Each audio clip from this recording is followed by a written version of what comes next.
কোনো কিছু শুরু করার আগে নিজের ভিতরে ভয় কাজ করবে, এটাই স্বাভাবিক। আমার ক্ষেত্রে এর ব্যতিক্রম নয়। আমার মধ্যে ভয়ভীতি কাজ করছে, কেমন হবে, কি হবে, ভালো হবে নাকি খারাপ হবে, এই সব কিছু ভেবে। হ্যালো গাইস, আসসালামু আলাইকুম। আশা করি আমার এই শুরুর যাত্রাটা আপনাদের ভালোবাসায় সহজ ও মসৃণ হয়ে উঠবে।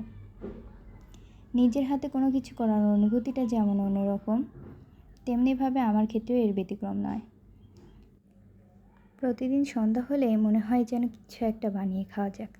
তাই আমি আজকে কিছু পরিমাণ নুডলস সেদ্ধ করতে বসিয়ে দিয়েছি, নুডলস রান্না করে খাবো বলে। এর সাথে মনে হলো কিছুটা অন্যরকমভাবে করা যাক। তাই আমি এক টুকরো আলু সুন্দর করে কুচি করে কেটে নিয়েছি, এর সাথে কিছু পরিমাণ মাংসও সুন্দর করে কেটে নিয়েছি। সেগুলোকে কেটে সুন্দর করে ধুয়ে লবণ, হলুদ, মরিচ দিয়ে সুন্দর করে মাখিয়ে নিয়েছি।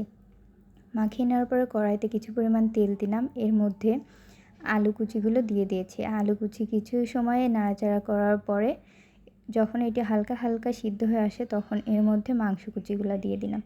মাংস কুচি দেওয়ার পরে এগুলা নাড়াচাড়া করতে থাকি। যখন এগুলার রং বাদামি হয়ে আসে তখন মাংস কুচি আর আলুগুলা আমি উঠিয়ে নিই। এরপরে একটি ডিম দিয়ে দিই ওই তেলের মধ্যেই। ডিমগুলো দিয়ে দেওয়ার পরে এর মধ্যে আবার পেঁয়াজ আর মরিচও দিয়ে দিই। এরপর উঠিয়ে রাখা আলু আর মাংস কুচিগুলো এই ডিম আর পেঁয়াজের মধ্যে দিয়ে নাড়াচাড়া করতে থাকি।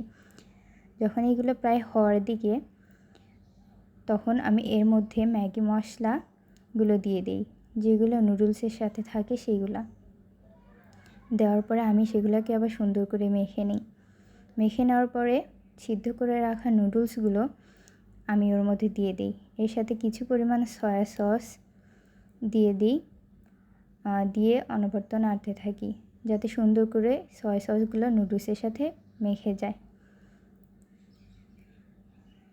এরপরে টমেটো সস এর মধ্যে দিয়ে দিই যাতে খেতে ভালো লাগে। নুডলসের মধ্যে টমেটো সস দিয়ে কে কে খান একটু জানাবেন। আমার তো খেতে অনেক বেশি ভালো লাগে, আপনাদের কেমন লাগে অবশ্যই জানাবেন। তো নুডলসের মধ্যে টমেটো সস দিয়ে দেওয়ার পর আমি আবার নুডলসগুলো নাড়তে থাকি। নাড়তে নাড়তে দেখা যায় এক পর্যায়ে হয়ে গেছে। এরপরে আমি সুন্দর করে নুডলসগুলো উঠিয়ে নিয়েই পরিবেশন করি।